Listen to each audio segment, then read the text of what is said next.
We're live. This is Tracy. And it's Sean. Welcome to Shop Talk. Today we have a product review for you.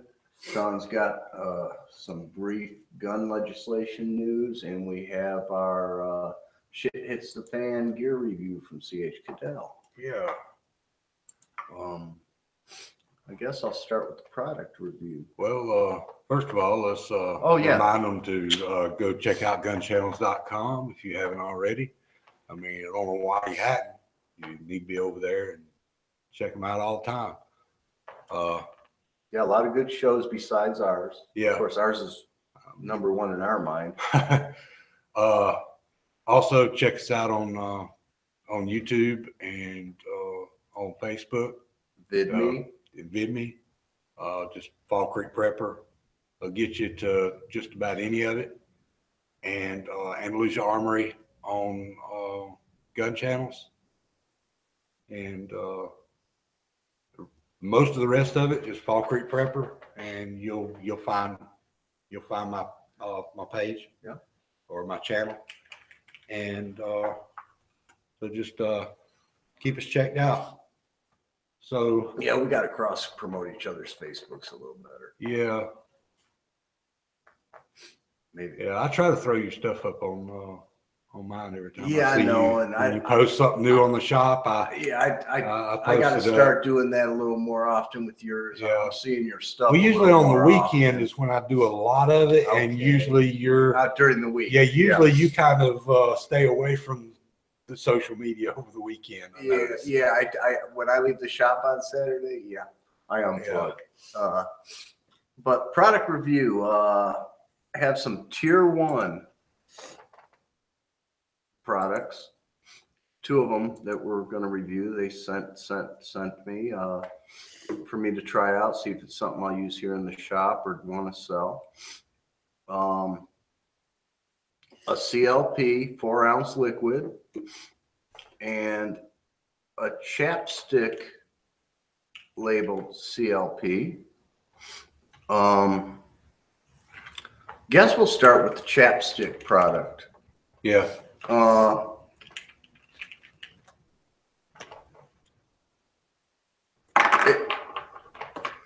can't hold on to it.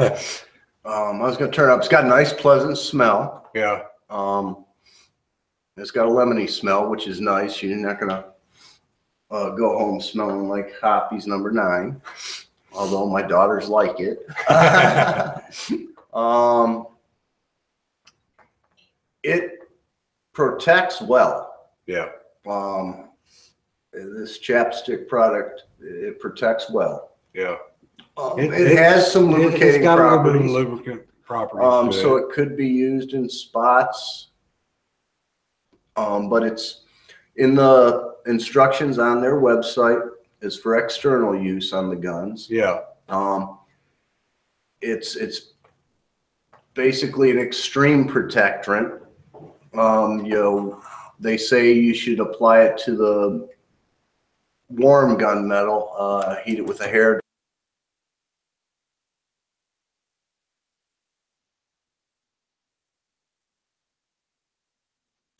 until it's warm to the touch, and apply it, let it work in, and then wipe after it dries and solidifies, wipe the excess off.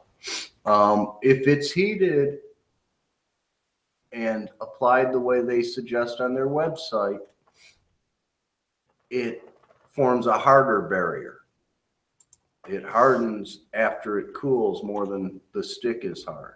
Yeah. You can apply it just as is to cold metal. If you know you're going to be going out in a driving rainstorm, tossing that on the outside of your gun, great. If you're going to be spending 3 days in the Vietnam jungle, that on the outside of the gun would be great. Long-term storage would be great for the outside of the gun. And you might even want to use it on the internal parts in a long-term storage situation. Yeah. I like the product for what it is. The little bit of lubricant properties that it has, which I would still like to at some point try putting it on. Well, you're taking that one home. Okay. then we will touch base on it because we got more evals. I'm going to try it on my 1911 trigger parts. Then the trigger and hammer parts, everything except the sear notch. Yeah. But I want to try it and see if it actually gives as good or better or worse or whatever as a little bit of oil on those parts, because it seems like a little more convenient to use when putting all that back together and not as messy. Yeah. Well, that's what I mean by the convenient part. I was thinking too. Well, I'm gonna give a gunsmithing secret away. If you need a little gunsmith glue, it might be. I mean, if you need I would still stick to the traditional gunsmith glue. But you know, if you got a spring that you got to kind of set in a hole that tends to fall out when you're manipulating the gun for reassembly, that might work. Or a pin that's a pin that's supposed to slide. I like it for what it is and for what it does. I think they might want to change the labeling on this though from CLP, because CLP generally means cleaner, lubricant, protectant. And this is mostly seems like a protectant. It does. I mean, it does have a little bit of lube properties, but it reminds me more of the lube that I use on my crossbow. Yeah, it reminds me of a product I had a customer got from you in New York when I had my shop. Blue Armadillo. It was for the outside of guns, and basically what this is a wax for your gun. And it works well for that. I see no problem putting this on a wood stock. Matter of fact, if you got an old wood stock with a urethane finish and that finish is a little cracked or got a chip out of it, put a little of this in there. It'll keep water from getting under there and making it worse. Lube your sabots for that. Hey, there's another use I hadn't thought of. Your black powder shooter, lube your patches with this. There you go.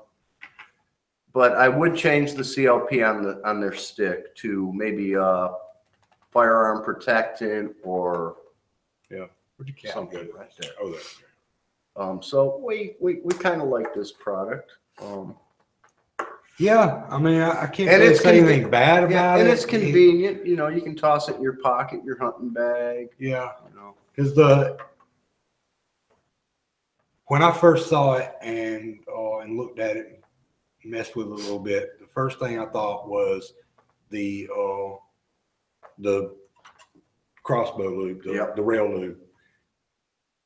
The price you told me on this is actually cheaper than that rail lube. Yeah, the price isn't too bad. I mean, I use chapstick for rail lube, so I mean that's cheaper. I use chapstick for a lot of things. But this has actually got more of a lubricant than chapstick does. Yeah. So you know, we're using chapstick for what this is supposed to be used for, but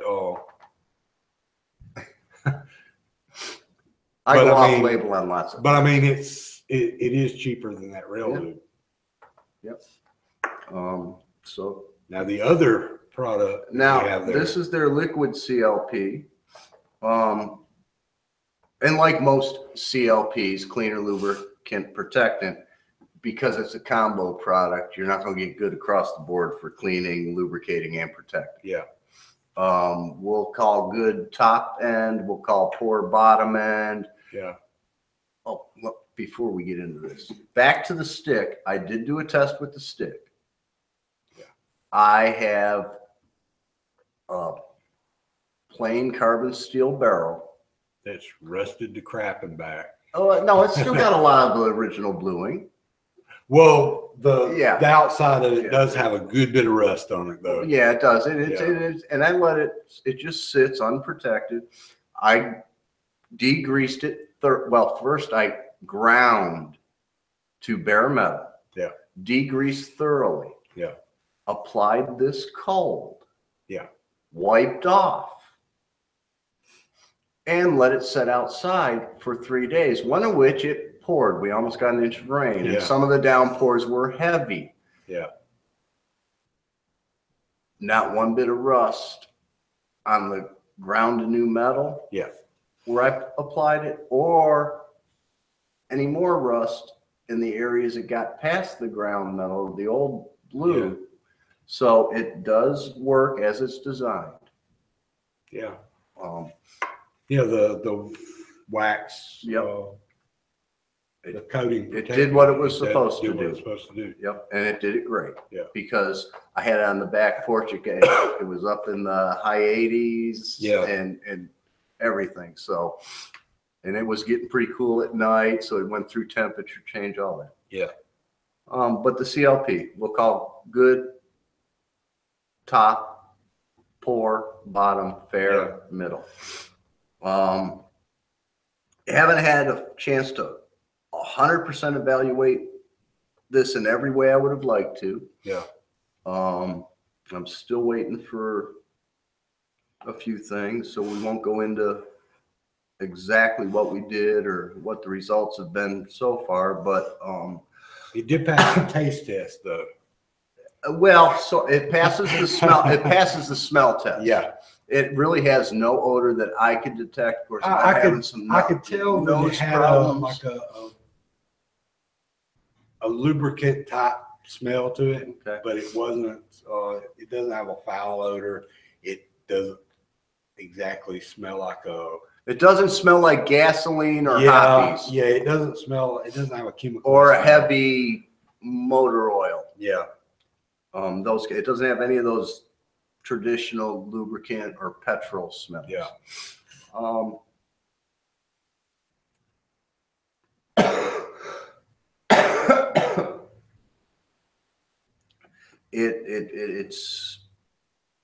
It's thinner than most gun oil. Yeah, it's not really.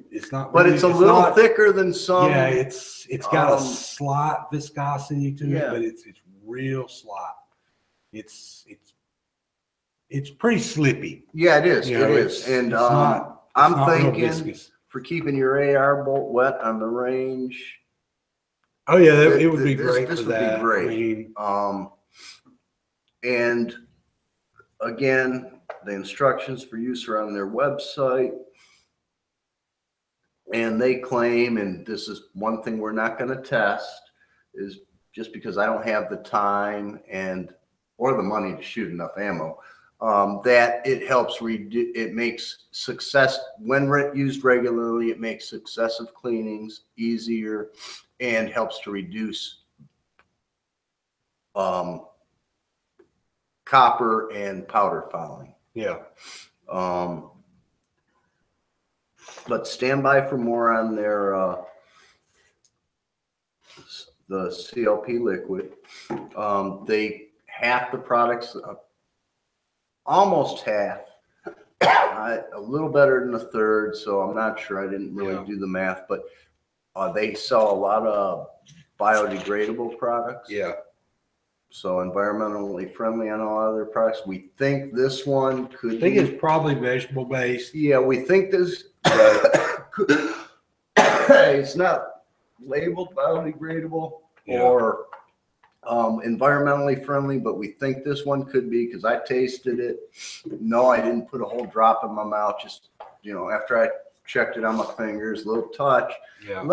It tingled the lips, not right away, but for a minute or two after. There was not a huge not like when I get gun wash splashed in my face. Yeah. Or some of the other products I use. But so far for lubricating, it seems decent. Yeah, it seems fairly good as a protectorant is questionable at this time. We'll have more later on that. Yeah, I think you probably need to do that again. I will. That just seemed a little weird. The way it did. But again, what I compared it to, I got a different product to compare it to this time. Yeah. So we'll see. Yeah. The cleaner, I was hoping to get to it today. I got 2 guns in the rack back there for some work. Couldn't find anything dirty enough. Neither one was had enough powder fouling for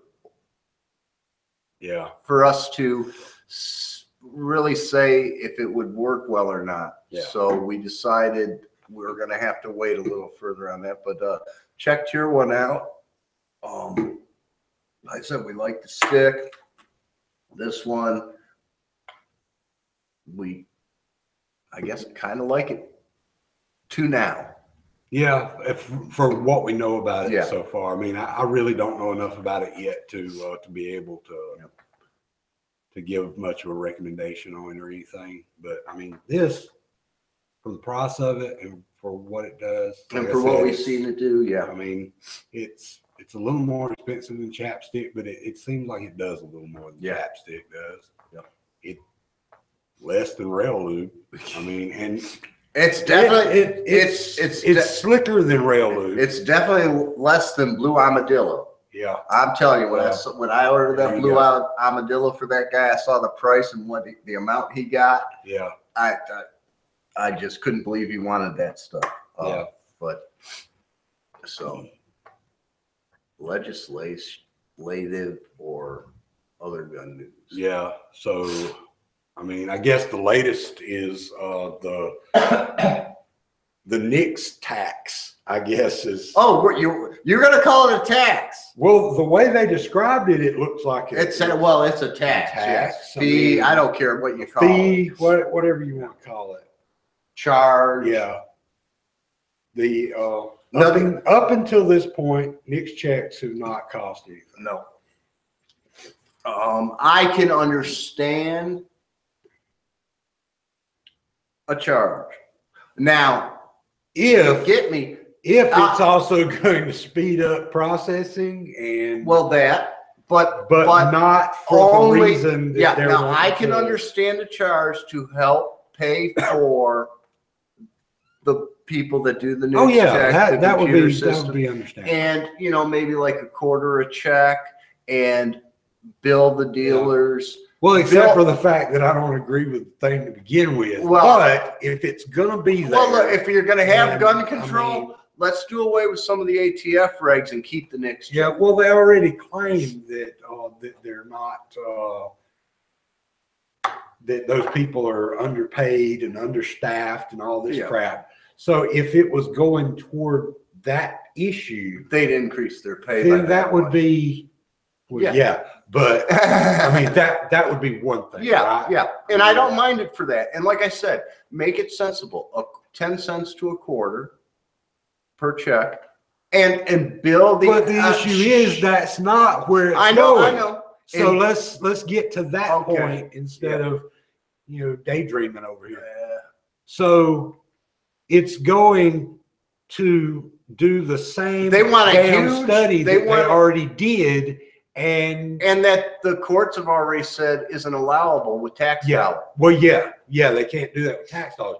They want to give this money to the CDC to do that same test or that same study they already did. And so the CDC can use that money they get from it to give grants to other organizations who want to study gun control and health issues. Yeah.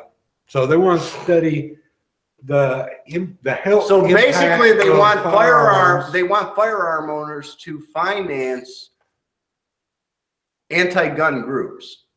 Basically, yeah. With it. The next part goes to,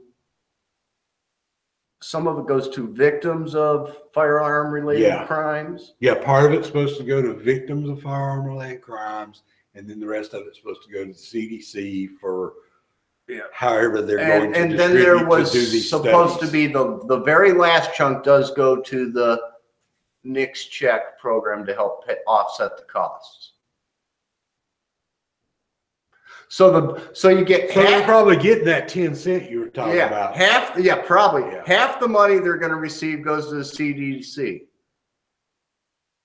A third of the money goes to victims, and whatever's left, if they make that much, goes to paying for the program. Yeah, exactly. Repeal 4473. Yeah.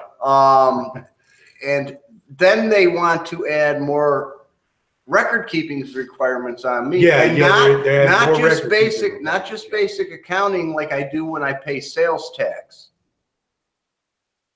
Yeah. So obviously I got to pass on the buck. Yeah. Automatically. So then I'm going to toss on a few more cents. This brings up an excellent point here. G-Webs just said challenge the effectiveness of the 4473.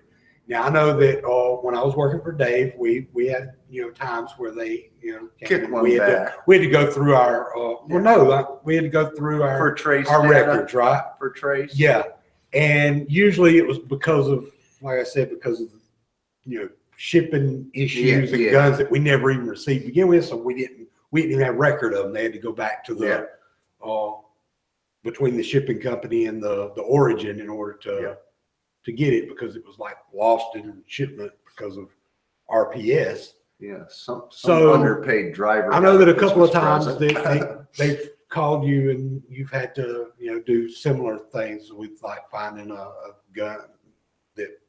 I think we had one gun that got lost out there someplace in shipping, but I've experienced a couple. So has there ever been like a stolen gun recovery or a gun used in a crime somewhere that As far as crime, I don't know. I know I had one call from them when I was in New York they were tracking a stolen gun's travels. They had recovered it, and they were just looking to see where it went off their radar, off record. Yeah. Generally, FBI statistics say within 3 years of purchase. Yeah. There was another time they called with a specific individual's name. Yeah. And I don't know if I knew the individual. The individual had been in my store, but I did not do a 4473 on him. Yeah. And I just think they were looking for extra charges on that guy for something. Yeah. Checking. No, we had something similar to that one time, but see, we didn't sell the guy the gun because we had suspicion of it. And when we checked with the sheriff's department at the time, because see, this was pre-Nix. So we had to go through the sheriff's department with we faxed everything to them and they did a check and it came back to us. And apparently the initial check had not come back with anything, but we were suspicious of the guy. So we called them to make sure that it didn't, end up on the floor or something. Yeah. And so when we checked back with them on it, the guy that we talked to, information. Well, yeah, he looked up some stuff on the guy and he was like, oh yeah, he's, got some stuff on him or whatever. And so, we didn't make a sale on him anyway, but that's the nice thing about being a dealer. We can stop a sale at any point in the sale. But this is like 6 months or something after the fact that we got a call on that. I guess that he had been tied to some other guns from other gun shops or something, maybe.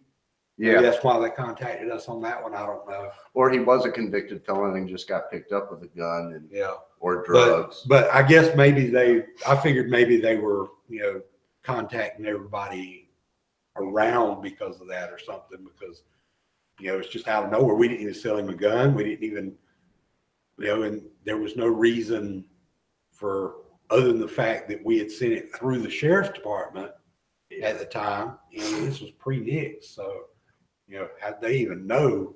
They might have checked with local law enforcement and stuff, or they could have just been checking gun shops in the area that he's from. Yeah. Now, I did also have one where they called me and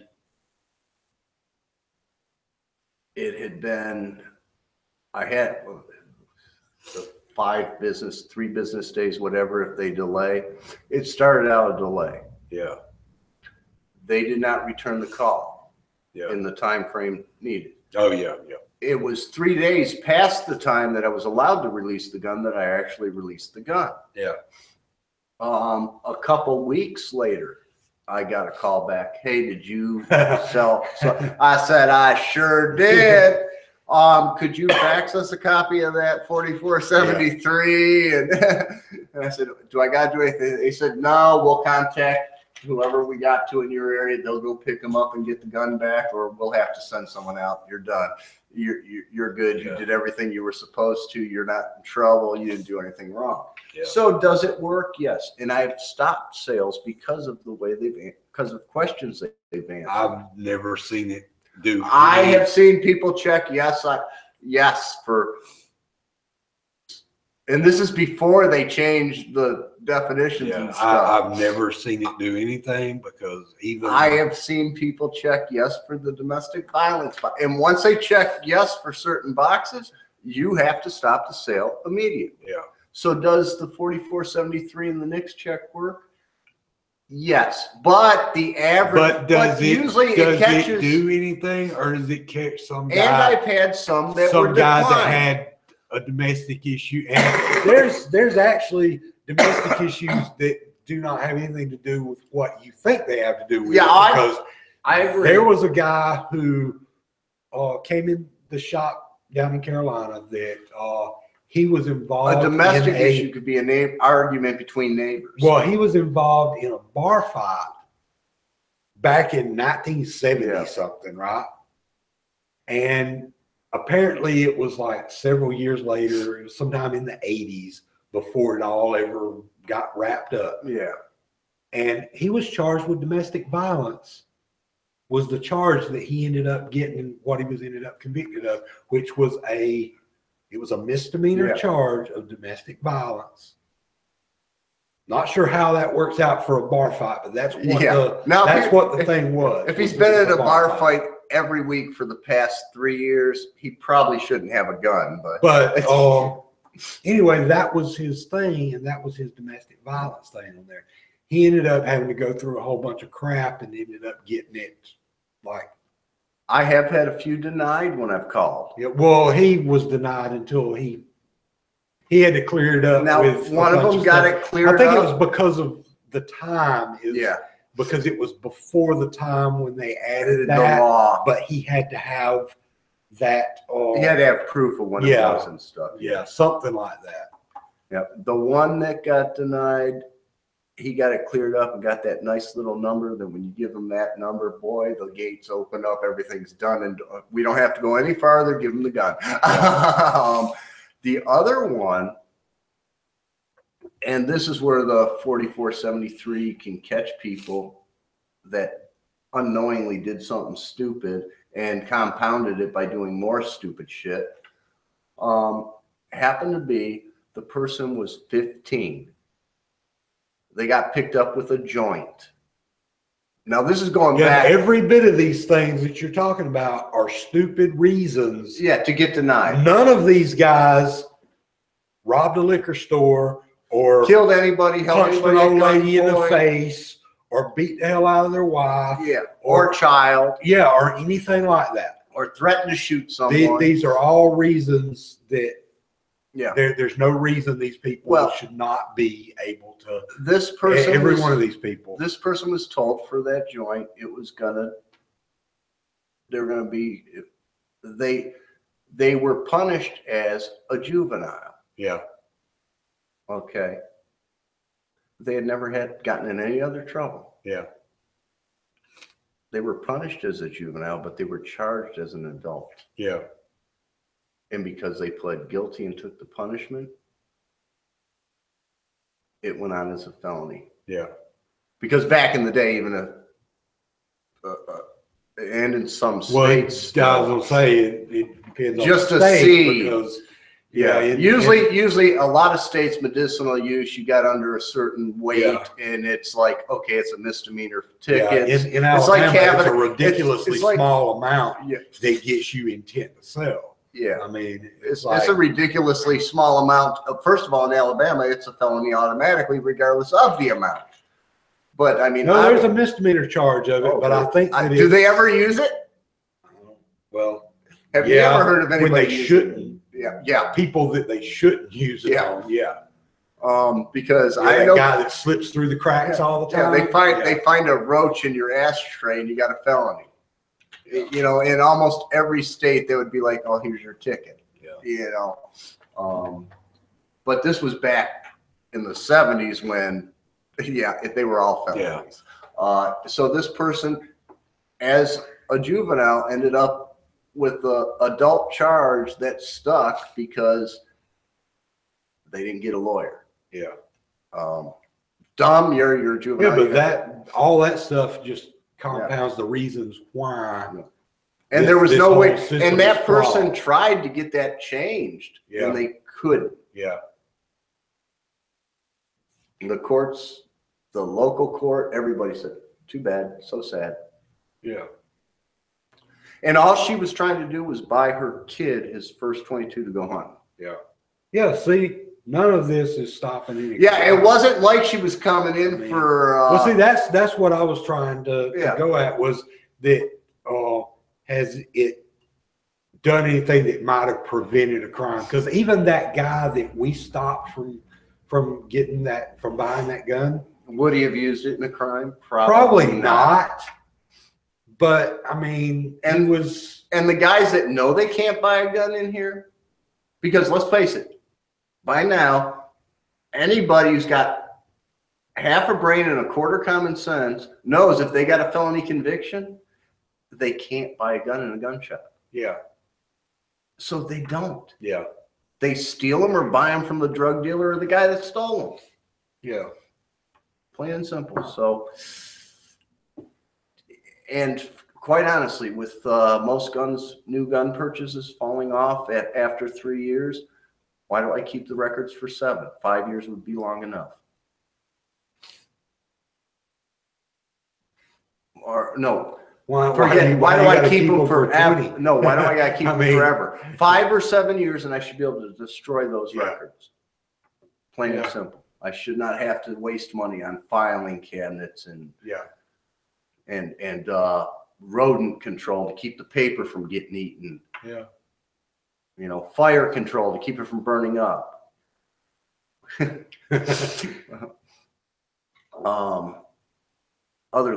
you have anything else besides that dumbass? Oh, by the way, it was some congresswoman from New York. Yeah, I'm from New York. She was probably from downstate, though. Oh, I got a little bit of good news. I saw a thing today where Chuck Schumer wants the Democrats to put a hold on on gun control legislation right now until the budget gets passed, because he don't want to risk the budget. Backlash. Yeah, he don't want to risk budget talks with gun control legislation, so he wants to kind of hold that back until after they get a budget. I'm sure that's not the totality of his thinking with that, but we ain't going to go there, because if it is, I don't want to give any ideas. So we'll just finish that one. But that doesn't surprise me. Well, I'm sure he probably thinks that they can get some money to go after some gun control legislation. Oh, I wasn't even going there. Yeah, I wasn't even going there. But to cap that off, most people have probably heard by now, but if you haven't, 2A Capital Rally, capital with an O, look it up. Matt from Never Enough Ammo has started a campaign trying to get every state to rally for the Second Amendment on the 5th of November at their capital. So if you go to the Facebook page, 2A Capital Rally, it'll have, if it doesn't have your state there, and you or someone you know is good at networking, getting people together, then go ahead and create the event for it if it's not already there, and start getting people together. If it's already there, go ahead, click on it, start discussion on it, find out who. Show up at your capital. Yeah. Find out who if it's you need within to coordinate reason. with. And obviously, if you're in Texas, it could be a long ass drive. But, well, yeah. But if you happen to be somewhere else on business or something and you're close to their capital, go ahead and go to their capital that day. Yeah. If you happen to be out of state from your own, go ahead and help them out wherever you might be. Yeah, no, I know New York State Rifle and Pistol Association. They've had many rallies at our state capitol. So hopefully someone from that group hears this or sees it someplace, and they do turn out there for that. Yeah. I mean, as much as I hate New York, there are some really good people. I mean, I'm still trying to find out who has. Don't even get me started. Who has Alabama? Because don't even get me started.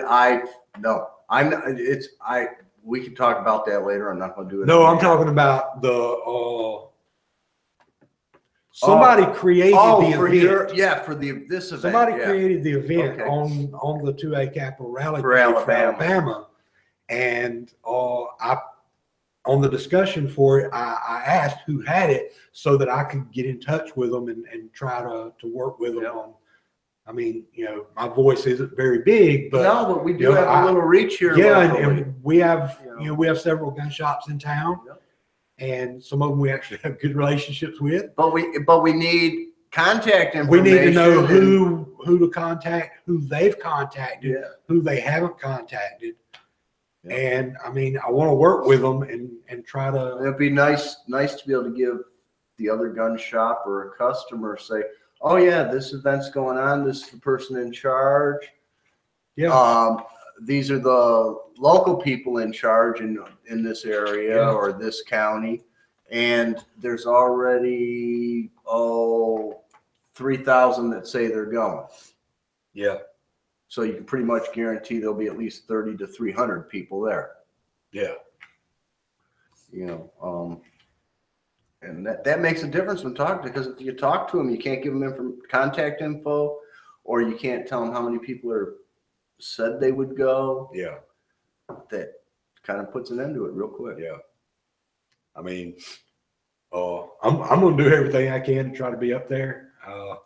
I'm going to have to just take a day off. You got a link on Fall Creek? But I got the link to the to that page on Fall Creek Prepper. I've also got a link to the radio show that Matt did yesterday. He did a radio show down in Texas. Him and Yankee Marshall were both on there, along with another guy. I can't remember his name. And you can watch. He's somebody I'm not familiar with, but I'm going to find out who he is and look him up. You can catch Yankee Marshall on gun channels. Yeah, and Never Enough Ammo also. Yeah. Yeah, they were both on there, and I found the podcast for it, and I'll link to it on Fall Creek Prepper. And I'll get on and I'll share those on the shop Facebook page. And or one of them. Yeah, I lost my train. I was talking about going to try to get up there on the 5th. I mean, I got it was short notice. Yeah, it fell just under 3 weeks. Yeah. So, and I have to have 3 weeks to be able to take a paid day, right? So I just have to. Well, I can still end up getting paid for it. But, yeah, you do got a little cough. It could come full blown flu here. But it's like one of those days that'll count against you instead of not counting against you. But I'm never off work anyway, so it's no big deal. Yeah. But I'm just that sacrifice I'm having to make, having to eat a day and all. Me being chief cook, head bottle washer. I need a little more notice. Sorry, I do. Well, all I got left, we got a box from CH Cadell. Their shit hits the fan mystery gear. So make sure you guys go and check that out. 2A Capital Rally. Check out the hashtag 2A Rally 2017. Pretty much any social media. I've been tagging every damn thing I've been posting lately with it. I've noticed that several other people have too. So, you're going to find pretty much everything I posted over the weekend has been some reference to either reposting things that Matt's posted or posting other things in reference to. And because I unplugged over the weekend, I didn't see it till this morning. Well, I noticed that you had saw a couple of things because you had either liked and reshared a couple of things. So. All right. So this is our little box this month. Yeah, that was kind of surprising. Our monthly shit hit the fan mystery box from CH Cadels. And this is the, what level is this? This is the basic box. Yeah. Now, I always forget which. The card's in there. Well, sometimes they're pretty damn good boxes. Yeah, I know. They don't seem like a basic. Yeah. All right. So, what do we got here? You want to go in order on the card? Because you got the first one. Oh, do I? Okay. Exclusive shit hits the fan 3-piece collapsible flask with funnel. Okay, so these are 3 collapsible flasks. They're basically water bladders. Yeah. And it looks to me like you might actually, the top could be reused. Well, the top on it looks like the standard, some of your soda pop top, 20 ounce, or that one right there. Well, some of your bladders, the hose on some of your bladders might actually fit that. Oh, so you actually it looks like as a me bladder. that it would. Yeah. I mean, I don't have one handy to check, but it looks like it would, and comes with a funnel to fill it up with. Yep. $9.99. And you could hook that to your little Sawyer filter. Yeah. The little Sawyer that I keep. Because it's same as a 20-ounce bottle. So, and the Sawyer will fit right in a 20-ounce bottle. That's a nice little. And it's they also got a carabiner. Got a little carabiner on it. And they don't weigh nothing. Yeah. I mean, they're light. Yeah. So yeah, like them. All right. What do we got next? Ridge Runner Black EDC pocket knife. Okay. Yeah, this was actually a decent knife, except for the fact that it was. The handle feels a little plastic. Yeah. Rather than polymer. Yeah. But it's a little thick. Yeah, I think that was our bigger complaint was the thickness. It's Spring got action, good hilt. It's got a good purchase. I mean, that's a good grip on it, but it's a little thick, in my opinion. Did that have the rubberized on it any place? It almost feels rubberized. It feels kind of like the Hogue overmolded stuff. Yeah. Okay. But it feels like it may be the rubberization may be a little thinner than stuff like that. But $12.99, decent knife. The blade's decent, classic drop point. It seems like a decent knife. Yeah. I mean, it's not great, but $12.99. I mean, and any knife is better than no knife. That's a $20 knife. I mean, it's not a great knife, but it's not a bad knife. I mean, $18.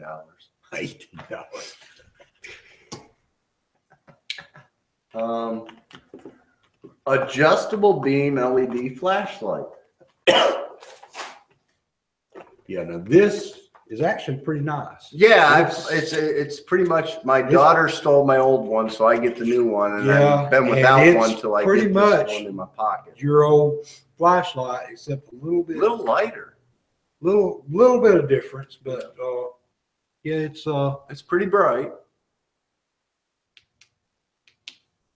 and it's got a strobe, which I probably just sent everybody into epileptic seizures. And that's $9.99. Yeah, and it's got the focus. Yeah, so you can use it as a flood or a spot. Yeah, and I like that little feature. Yeah, I do too. I got a couple of lights with that, and one of them's a cheap one and not very good. The other one's a Coast, and it's actually really good. And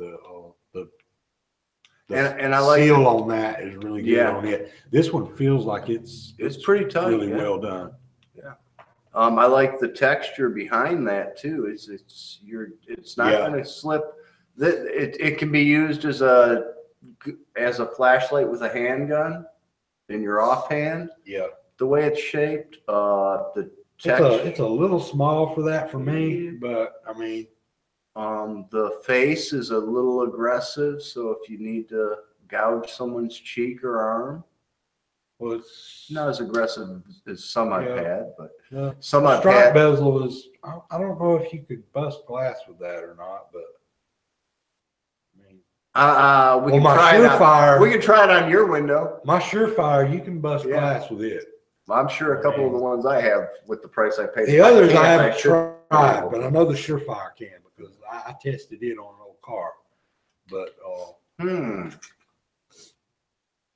it has windows in it anymore, does it? No. The old out back. It does. No, I was talking. We got a couple more next door. Oh yeah. I don't have the strength anymore, but if I can do it, that would really be impressive. 1 millimeter by 18 meter galvanized wire, $199. Okay, that's good. This is just wire. It's just galvanized wire. Yep. Wire. It is what it is, but great in any kit. How much did you say it was? $1.99. $1.99. That's probably worth $1.99. Yeah, and great in any kit. It's electric fence wire, baling wire. That's it's probably thinner than baling wire. Yeah, thinner than the electric fence wire I've strung too. Yeah, it probably is. But anyway, same use. It's basic. It's basic steel safety wire. It's basic. It's wire. Yeah. You can fix anything with this and the next item that's in there. Well, that's not next on the list. Oh, it's not the next item. But well, we'll go ahead and get it anyway. Gaffer tape. Yeah. And gaffer. Geez, you got to be a musician gaffer to get tape. A musician or a. Look like duct tape. Yeah, to me. It's what it looks like to me too. Yeah. $1.99, small roll. $1.99. Yeah. Well, what's Walmart get for the little? I don't know. Rolls. I know it ain't much. I know they sell the little I know rolls, it is. You're better off getting the big one, but they got that little flat one too. That, I don't know if they sell that one anymore. The wallet. Oh, I haven't seen that. You ain't never seen the wallet roll? No, I haven't. It's flat. It's like they take paper. It's got less than this. Yeah. And it's flattened. Okay. So that it fits in your wallet. Interesting. But for $1.99, a small roll of duct tape. Look, it's with these two items here. Yeah. You fix it. I wish that I used to have a car that was held together with these two items.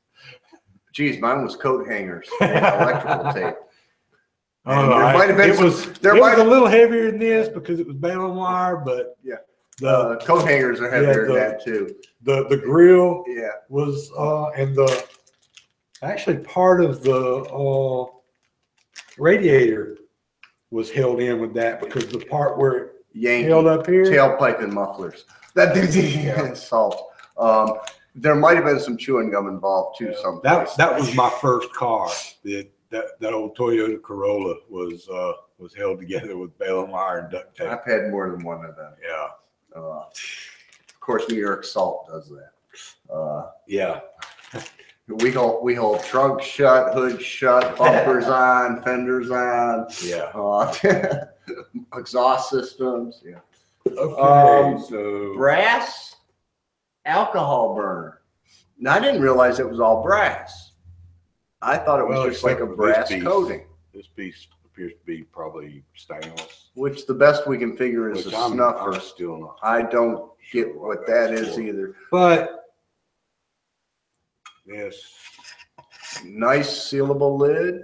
Sealable lid. It's got an actual gasket. Yeah, like nylon or rubber. It's like an O-ring. Yeah. Yeah. It's pretty good gasket. It's shaped for that top.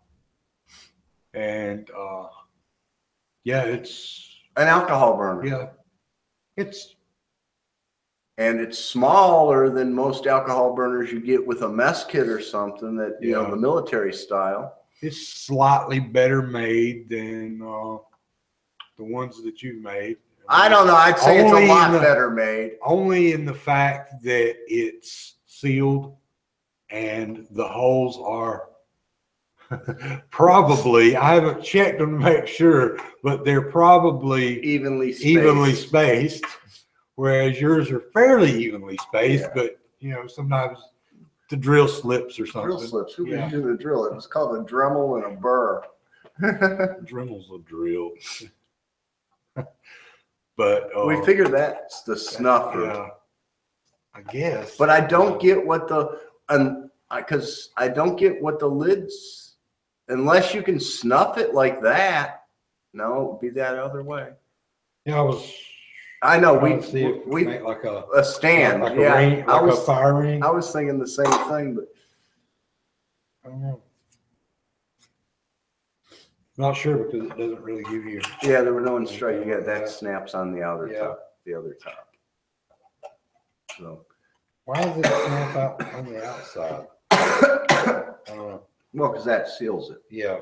So and that snaps in place. Yeah. But that's a great little thing. Yeah, it's. I mean, it doesn't take up much more space than. And you can keep it filled. Yeah.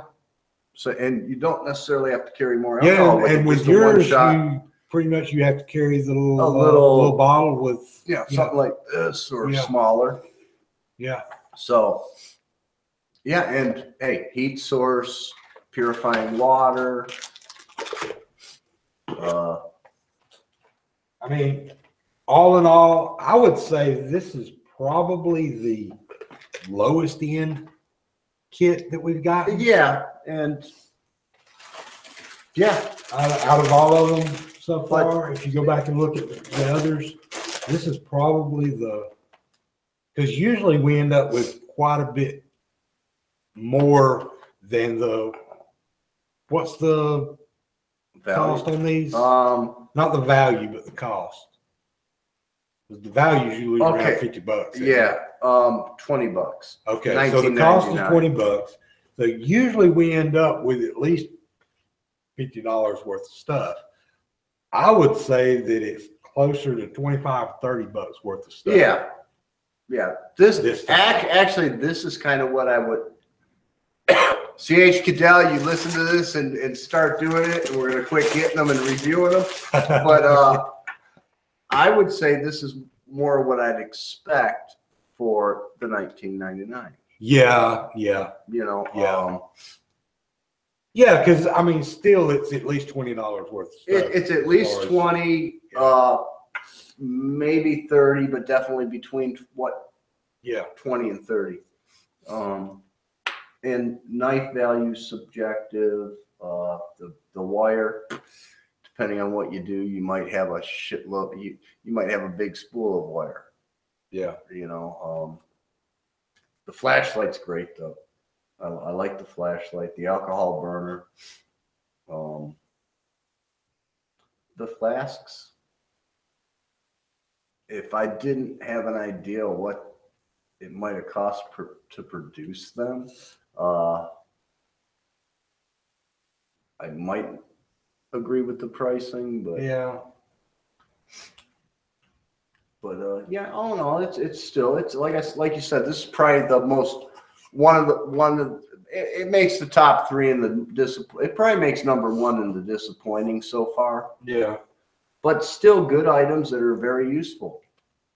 And the let's see, the Pro Kit this time was all this stuff plus the also included 2 Uniden 22 channel radios,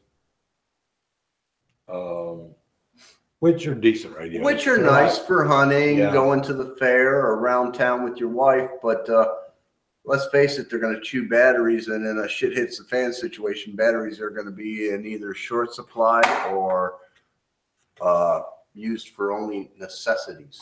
They don't have a picture on here of that other knife, the Wahoo Killer OD Green companion knife. Yeah, I'm sorry. I don't have that on here, so I don't. Yeah, I'm just saying I'm not impressed by the name. Yeah. And Grand Canyon protein meal bar. I'd have to taste it.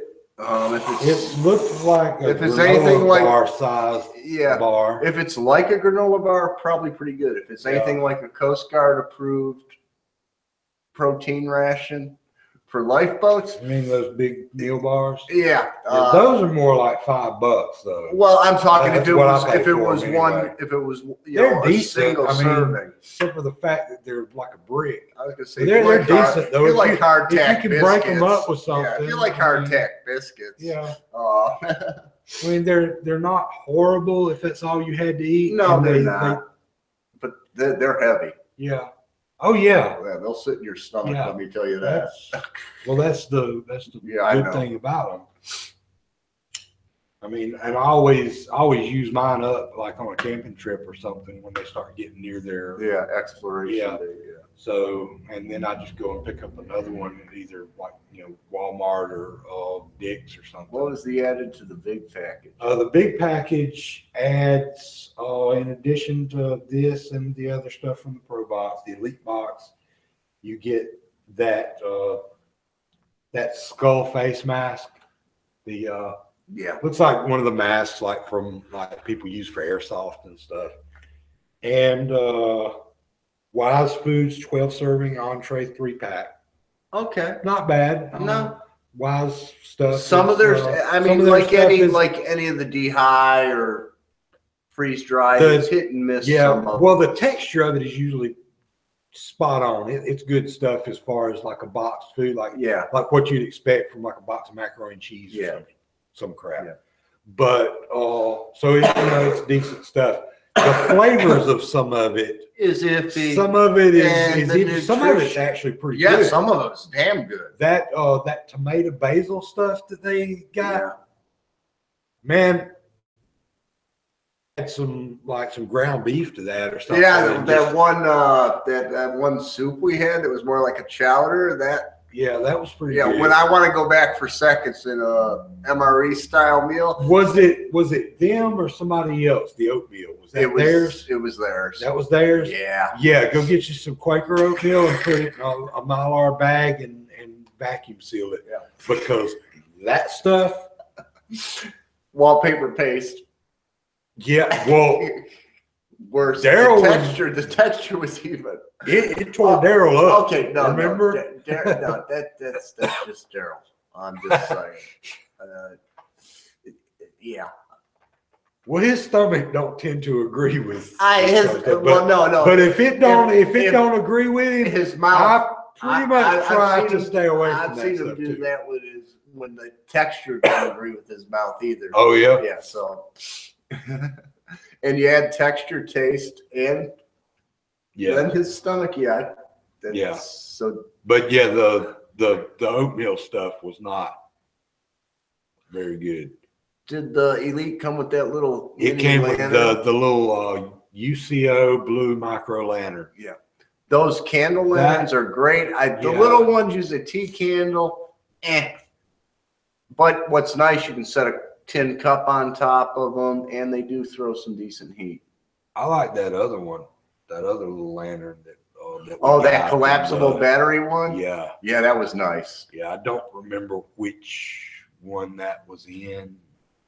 That was several boxes ago. Last month's or no? That was 2 months, maybe. It was at least 2 ago. Yeah, maybe even 3 or 4, but I think it was at least 2. I picked up some of them when they first came out. Yeah, on the internet, it hit the internet. I happened to see them, and the price. I got like 6 or 8 of them. I gave them to everybody. Yeah, they're actually pretty nice. I don't think they don't cost. You were around when I was handing those out. Yeah, I wasn't. Sorry. Yeah, that's okay. You've got other goodies. Yeah.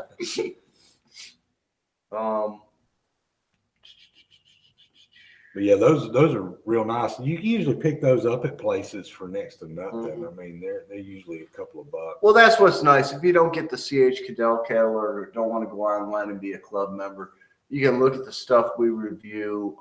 You can find them Walmart, at a lot of places, a lot of camping stores, surplus stores. This stuff here is almost like, I don't know if Ozark Trail makes one of these particularly, but a lot of the stuff that we've reviewed, a lot of Trailblazer brand, a lot of that stuff, the Ozark Trail makes something just like that. Or they carry a product from the same company. Yeah, that other company that over in the camping stuff. Yeah. Oh shoot. They make the little mess kits Cooligans. and Cooligans. They make a lot of that stuff. Some of the Cooligan stuff is great and will hold up. Other stuff some is of it's not cheap and good for a camping trip, or it'll usually at least last you through a camping trip. Yeah, or if you got to, if you're that's usually the reason you buy it anyway. It's like you forgot yours. Yeah. So you stop in at the closest wherever, and or you're preparing for a short little trip where if something breaks, or you don't want, or if you're starting your bug out bag, hey, there's nothing wrong with starting with less expensive stuff and replacing it as you get the money. Just remember to replace it. Yeah. I got one of the Cooligan's little folding shovels, and it's pretty good. I've used it a few times, and it's pretty good. I have one of their toasters. Oh yeah. The only complaint I got is they need to make it out of stainless steel. Yeah. Because once you heat it and get whatever coatings on there gone. Yeah. Yeah, the campfire smut and stuff, it don't take long at the campsite for that sucker. Did the one that's like the little it's a round tin with holes in it with wires that fold up that you prop the toast up on and put right on the campfire. Oh, so it's actually like one that you the old fashioned thing out of a coat hanger. If you had to. Yeah, the old fashioned thing when back in 1918 when your grandma wanted toast before they had electric toasters. And she didn't want to get butter and get the frying pan hot. Yeah. Geez, I had something on my mind and it just went. Oh well. That was pretty much all I had, I guess. Yeah, well, I mean, when we were hitting on this stuff, something popped into my head, but yeah. So on our gun channels page, I went in last week, I think, and fixed all of our links in there. Okay. So it's got it has the link to the Andalusia Armory YouTube that has all of our old episodes. It's got the link to the Fall Creek Prepper YouTube that has our newer episodes from 75-ish up. I don't remember exactly. I have no idea where we're at. Started. I don't remember when we switched over. It was 4 or 5 weeks ago. Yeah. When we started using the Fall Creek Prepper YouTube. So it's got all the newer episodes. It's got my Facebook page. It's got the VidMe. It's got Instagram, and it's got Twitter. So it's got you got pretty much them all covered. Everything on there. Yeah. And I'm going to shamelessly plug AndalusiaArmory.net. Finally got a website up and going. I did it again. I did it once when I started in the business and got out of it for reasons, but I got another one up and going. So AndalusiaArmory.net. Go check it out. Help me get up on the search engines. Yeah. You can link to it from Andalusia Armory Facebook page. Yeah. We got the link up on there. So. And that's about all I got. That's all I got. Stay tuned for more on Tier 1. Yeah. And don't forget the 2A Capital Rally. Remember the 5th of November. Yeah, remember the 5th of November. That's pretty much it. This is Tracy. This is Sean. Let's see y'all next week. Keep powder dry.